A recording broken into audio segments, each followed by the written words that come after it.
దేవునికి మహిమ కలుగును గాక. మన ప్రభువును రక్షకుడైన యేసుక్రీస్తు వారి దివ్యమైన నామంలో మీ అందరికీ నా హృదయపూర్వకమైన వందనాలు, శుభములు మీకు చెల్లిస్తున్నాను. ఈరోజు ఒక ప్రత్యేకమైన వీడియో చేయడానికి పరిశుద్ధాత్మ ద్వారా ప్రేరేపించబడి మీ ముందున్నాను. నా ప్రియమైన దేవుని పిల్లలారా, మనకు చదువుకున్న దినాలలో ఒక సూక్తి ఒకటి ఉంది. సర్వేంద్రియానం నయనం ప్రధానం. సర్వేంద్రియానము నయనం ప్రధానం అంటే జ్ఞానేంద్రియాలలో కళ్ళు అత్యంతమైన ముఖ్యమైనవి, ప్రధానమైనవి. ఈ కన్నులు చాలా శ్రేష్టమైనవి. ఈ కన్నులను మనము పరిశోధన చేసినప్పుడు, ఈ కన్నుల గురించి మనం తెలుసుకోవలసిన విషయాలు మనం ధ్యానం చేస్తున్నప్పుడు సుమారుగా ప్రపంచంలో ఎన్ని రంగులున్నాయి అని ఆలోచన చేస్తే 10 మిలియన్ డిఫరెంట్ కలర్స్, అంటే 100 lakhs, 1 crore. మరి 1 crore ఈ డిఫరెంట్ కలర్స్ని గుర్తింపగలిగిన జ్ఞానేంద్రియం. ఇంకొక మర్మం మీకు చెప్పాలి. భూమి నుండి సూర్యునికి ఎన్ని కిలోమీటర్లు ఉన్నాయి, సూర్యుడు మనకు ఎంత దూరంలో ఉన్నాడు అంటే 149.6 మిలియన్ కిలోమీటర్లు. 149.6 మిలియన్ల కిలోమీటర్లు. అదే మైళ్ళలో చెప్పుకోవాలంటే 93 మిలియన్ల మైళ్ళు. అంత దూరంలో ఉన్న సూర్యుని చూడగలిగిన ఎంత శక్తి కలిగినదో ఈ కన్నులు. నిజముగా ఈ కన్నుల గురించి మనం ధ్యానం చేస్తున్నప్పుడు ఇంత జ్ఞానం కన్నుల ద్వారా ప్రభువు అనేక సత్యాలు మనకు నేర్పుతున్నాడు. ప్రియులారా, మనుషులను గుర్తుపట్టడానికి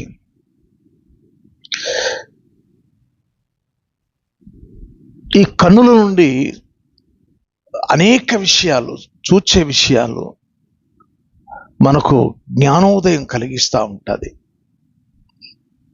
అందుకోసమే సర్వేంద్రియానము నయనం ప్రధానం. ఈ కన్నులు ఈ జ్ఞానేంద్రియాలలో ప్రథమమైనవి, శ్రేష్టమైనవి, ముఖ్యమైనవి. ఈ జ్ఞానేంద్రియాల్లో తర్వాత చెవులు ఉన్నాయి. చెవులు వినికిడి కలిగి అది ఏ శబ్దమో అది మనకు తెలియజేస్తూ ఉంది. తర్వాత ముక్కు వాసనను అది పట్టేస్తుంది. నాలుక రుచిని, తీపిని, ఉప్పును, పులుపును, చేదును, కారాన్ని అన్నిటినీ ఆ నాలుక మనకు తెలియజేస్తూ ఉంది. తర్వాత చర్మం అంటే స్పర్శ, వేడి, చలి, నొప్పి ఇలాంటి వాటిని మనకు తెలియజేస్తుంది. ఈ జ్ఞానేంద్రియాల్లో అతిపెద్ద ఇంద్రియం. మంచిది ప్రియులారా, ఈరోజు దేవుడు ఇంత విలువైన, ఇంత శ్రేష్టమైన కనులు ఇచ్చినందులకు దేవునికి వందనాలు చెప్పాలి. ఈ కనుదృష్టిని దేవుడు మనకిచ్చినందులకు దేవునికి స్తోత్రాలు చెప్పాలి. ఎన్నో మిలియన్ల దూరంలో ఉన్న సూర్యుడిని చూడడానికి 10 మిలియన్ల కలర్స్ని మరి గుర్తుపట్టడానికి దేవుడు కృప చూపాడు. అయితే ఈ కన్నుల గురించిన అతి శ్రేష్టమైన విషయాలను మనము నేర్చుకోవాలి. ఇక్కడ 119వ కీర్తన 37వ వాక్యంలో, వ్యర్థమైన వాటిని చూడకుండా నా కన్నులు త్రిప్పివేయము, నీ మార్గము నడుచుకున్నటకు నన్ను బ్రతికింపు. వ్యర్థమైన వాటిని చూడకుండా నా కన్నులను త్రిప్పివేయము.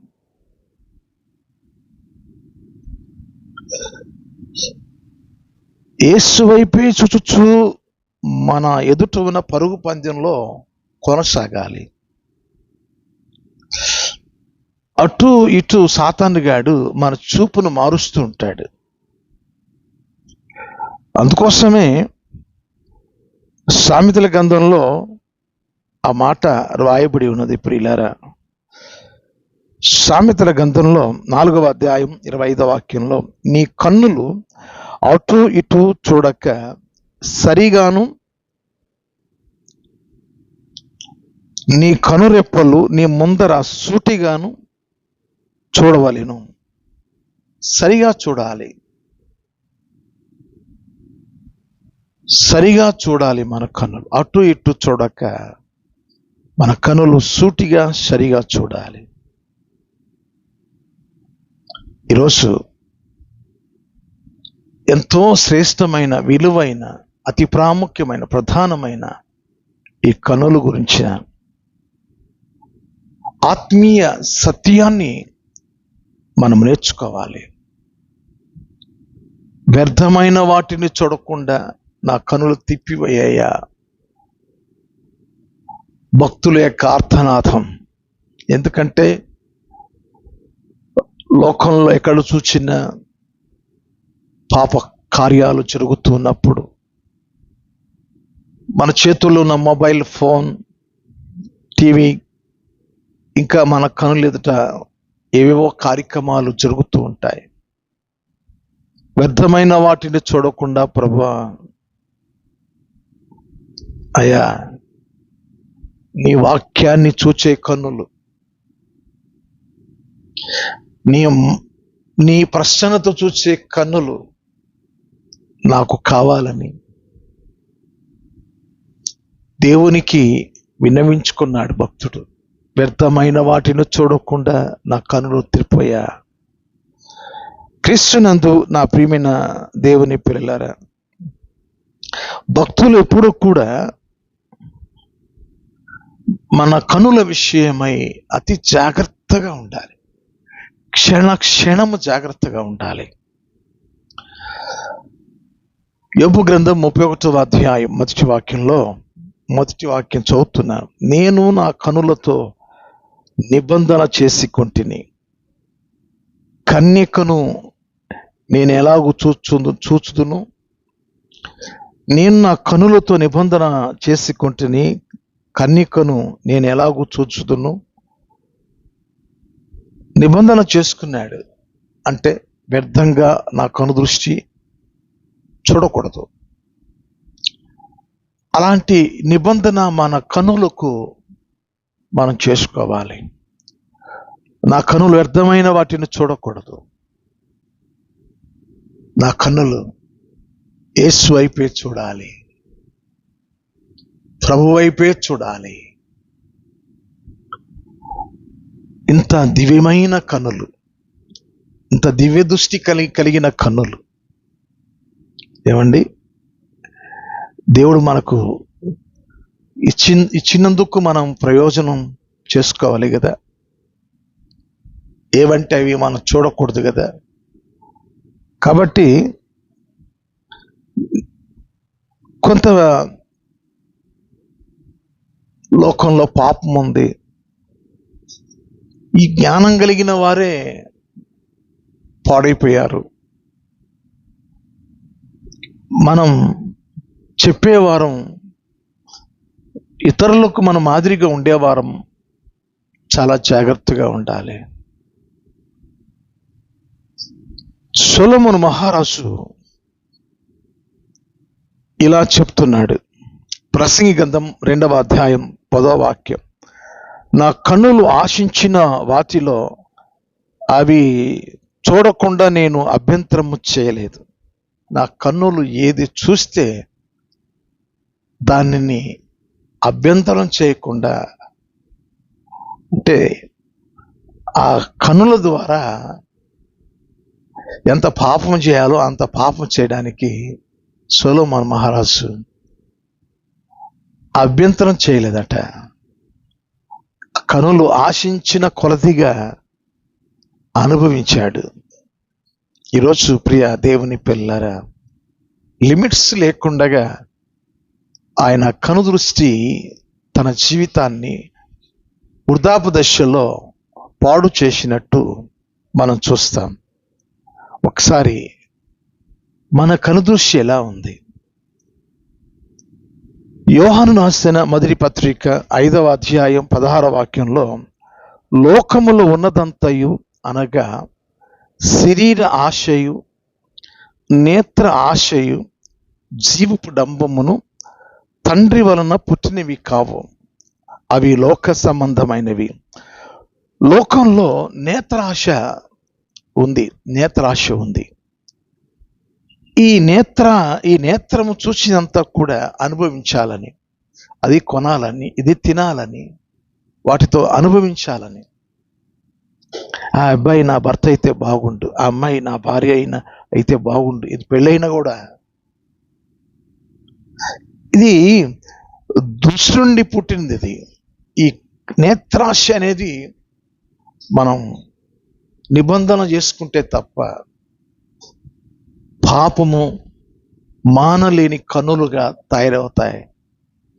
మన కనుదృష్టి ఎప్పుడు కూడా ఆత్మీయంగా ఉండడానికి మనం ప్రయాసపడాలి.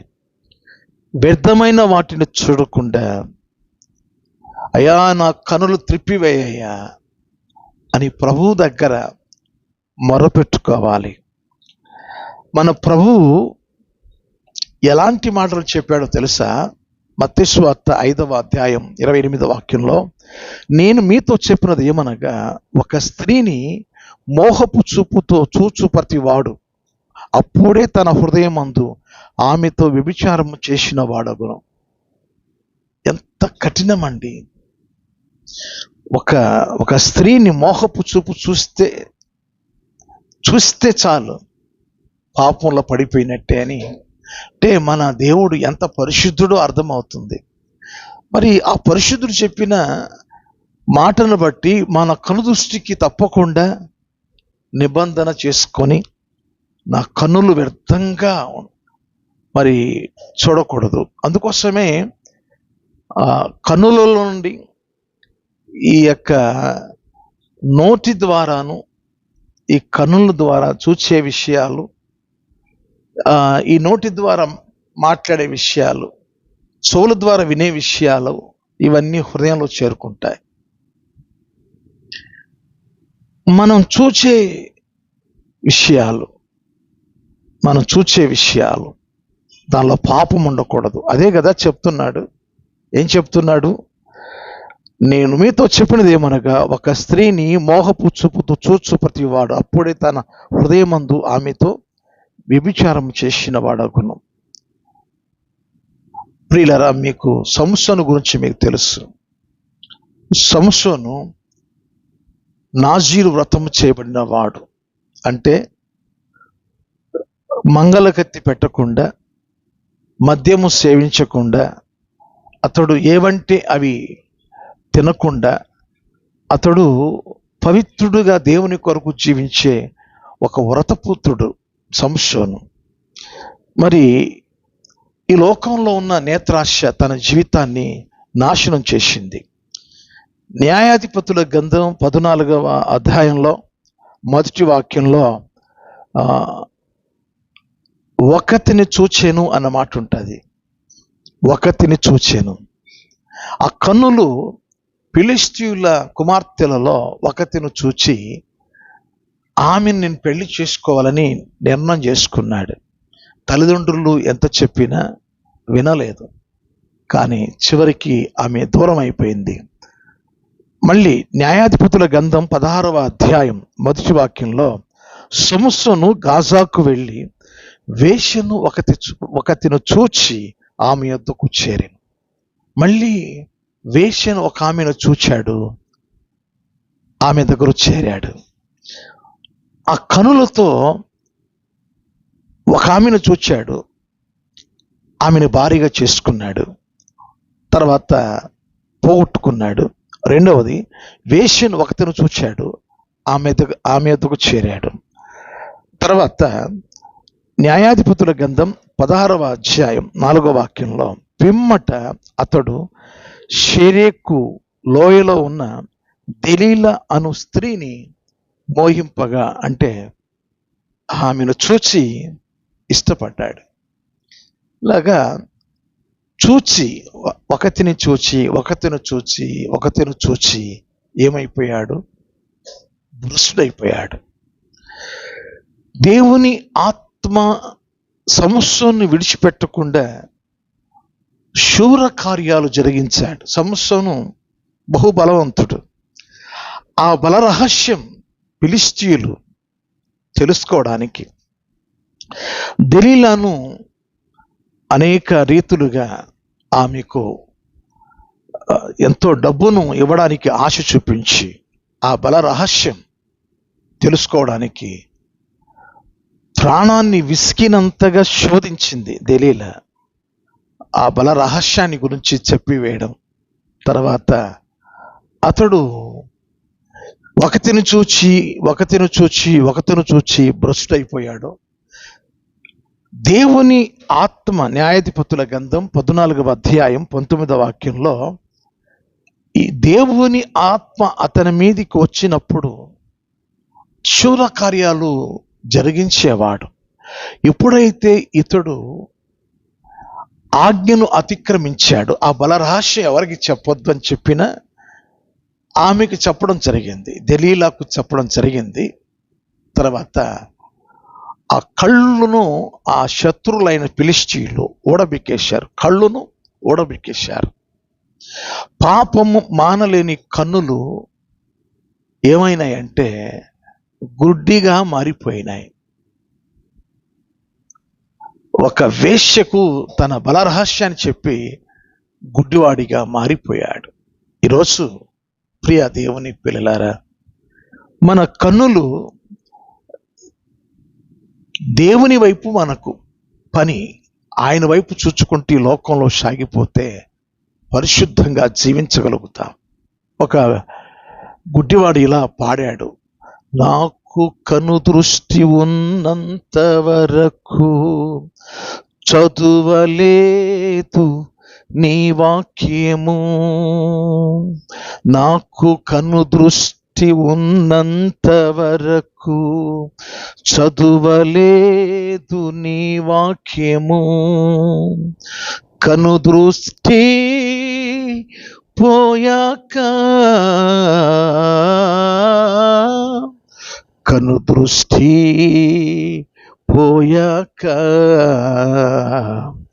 చదవాలని ఉంది నీ వాక్యము.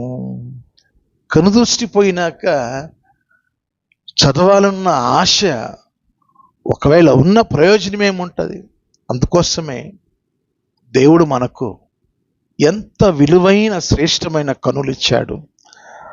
ఆ కన్నులను మనము ప్రభువు కొరకు ఉపయోగించడం మనం నేర్చుకోవాలి. మీకు ఒక మాట చెప్పి ఈ మాటలు విరమిస్తాను. అదేంటి అంటే, కొరింథీయులకు రాసిన 2వ పత్రిక 4వ అధ్యాయం 17-18 వాక్యాల్లో, మేము దృశ్యమైన వాటిని చూడక అదృశ్యమైన వాటిని నిదానించి చూచుచున్నాం.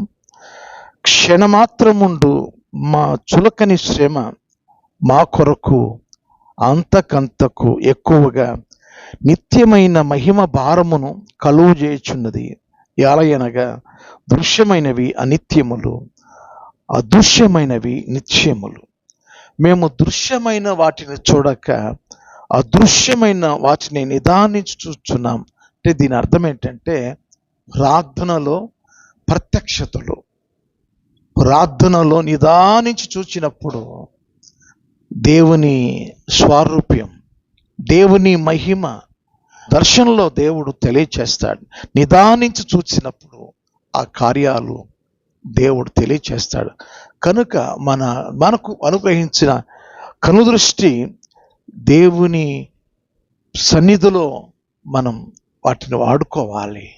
బైబిల్ చదువుకోవడం, నిదానించి ప్రార్థనలో ఆ ప్రత్యక్షతలను మనం చూసుకుంటూ ప్రభు నామ ఘనత కొరకు ఈ లోకంలో సాక్షులుగా కొనసాగిపోతాం. May God bless you. దేవుడి మాటలు దీవించిన గాక. మీకు నా వందనాలు. Praise the Lord. Shalom. Thank you.